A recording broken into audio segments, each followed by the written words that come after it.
So hello guys, welcome back to my new blog. तो guys हजुरहरूलाई मेरो ब्लगमा स्वागत छ हैन। म आज नयाँ ब्लग लिएर आइपुगेको छु हैन। र हजुरहरूलाई म देखाउन जाँदैछु आज काजु बदामको रुख हैन। हजुरले काजु त धेरै खानुभयो होला हैन, तर काजु बदामको पेड रुख हजुरले देख्नुभयो होला हैन, जो मैले आज देखाउन जाँदैछु।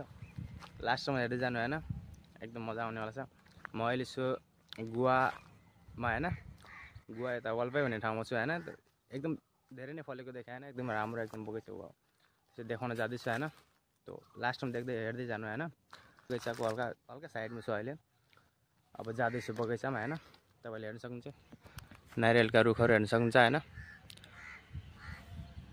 गुवाको वलपै भन्ने ठाउँ हैन, ऊ पर छ हैन बगैँचा। म जाँदैछु, तो हेर्दै जानु हैन लास्टसम्म। कस्तो लाग्छ कमेन्ट लाइक कमेन्ट गर्न नभुल्नु होला हैन, अनि फलो गर्न पनि नभुल्नु होला हैन। म जाँदैछु। अहिले गाइज म आइपुगेछु बगैँचामा हैन, हेर्न सक्नुहुन्छ तपाईहरुले यो काजुको फलहरु हैन। हेर्न सक्नुहुन्छ धेरै नै छ। म हजुरहरुलाई सबै बगैँचा देखाउन जान्छु हैन। यो काजु हैन, हेर्न सक्नुहुन्छ तपाईहरुले एकदम धेरै नै फलेको छ हैन।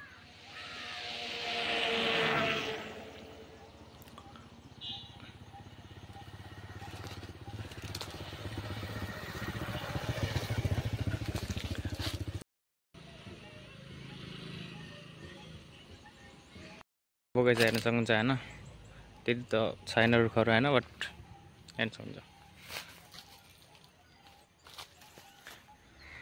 फलिरहेको छैन, यति पाकेको छैन।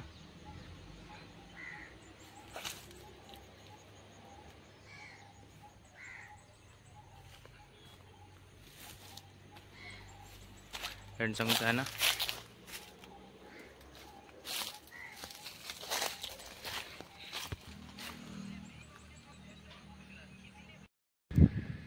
सो साथीहरु कस्तो लाग्यो भिडियो हैन, पहिलेदेखि भए कमेन्ट गर्नु। अनि यो मेरो फर्स्ट ब्लग हो हैन, सबैले सपोर्ट गरिदिनु हैन, अनि फलो गरिदिनु सबैले।